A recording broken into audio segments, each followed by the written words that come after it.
Halo semuanya, kenalin kita dari grup 4 mata kuliah Social Informatics kelas EXBB.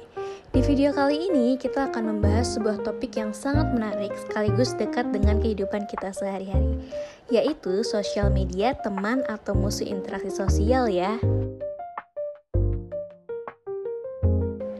Kita tahu perkembangan teknologi yang begitu pesat telah mengubah hampir semua aspek kehidupan, mulai dari cara berinteraksi, bekerja, berbelanja, belajar, hingga mencari hiburan.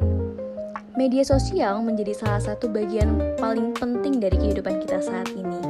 Tapi muncul sebuah pertanyaan besar, apakah media sosial ini sebenarnya lebih banyak membawa kita lebih dekat atau justru perlahan menjauhkan interaksi sosial yang nyata? Kalau dipikir-pikir, dari kita bangun tidur sampai sebelum tidur lagi, media sosial hampir nggak pernah lepas dari genggaman. Ada Instagram, Twitter atau X, TikTok, dan banyak platform lainnya.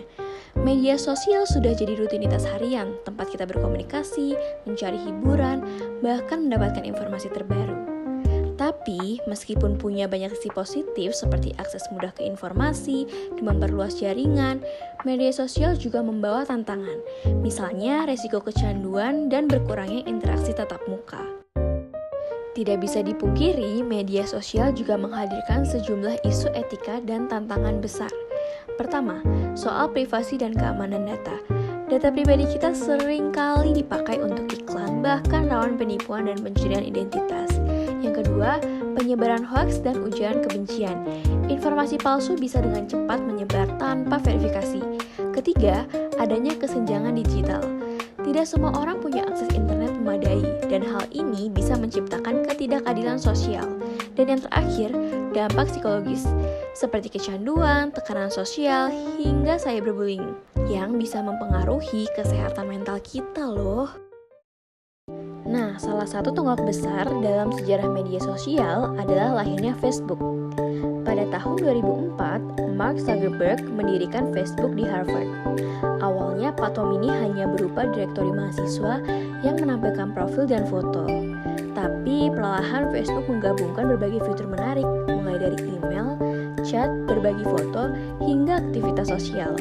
Pengguna pun bisa membuat profil pribadi lengkap yang membuat interaksi jadi lebih personal. Perjalanan Facebook yang diluncurkan sejak tahun 2004 yang sangat berkembang pesat, padahal awalnya hanya untuk mahasiswa Harvard, tapi pada 2006 dibuka untuk siapa aja yang berusia 13 tahun ke atas dengan alamat email.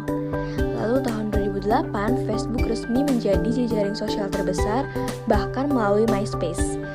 Lalu pada 2012, Facebook mulai melakukan IPO di Nasdaq dan berhasil mengumpulkan lebih dari 16 miliar dolar AS. 2 tahun kemudian, Facebook melakukan akuisisi besar seperti WhatsApp senilai 19 miliar dolar dan Oculus VR senilai 2 miliar dolar. Tahun 2021, perusahaan ini mengubah namanya menjadi Meta Platform untuk menaungi berbagai layanan. Dan di tahun 2022, pengguna aktif dengan Facebook sudah mencapai sekitar 3 miliar orang di seluruh dunia. Wow! Dari perjalanan ini, kita bisa lihat bahwa media sosial khususnya Facebook telah membawa dampak besar bagi cara kita berinteraksi dan berkomunikasi. Media sosial bisa jadi teman yang memudahkan hidup kita, tapi juga bisa menjadi musuh jika tidak digunakan dengan bijak. Jadi, menurut kalian, media sosial lebih baik banyak memberikan manfaat atau justru tantangan? Silahkan tulis pendapat kalian di kolom komentar ya. Dan jangan lupa untuk like video ini, share ke teman-teman kalian, dan subscribe channel ini supaya tidak ketinggalan pembahasan menarik lainnya seputar social informatics. Thank you for watching, sampai jumpa.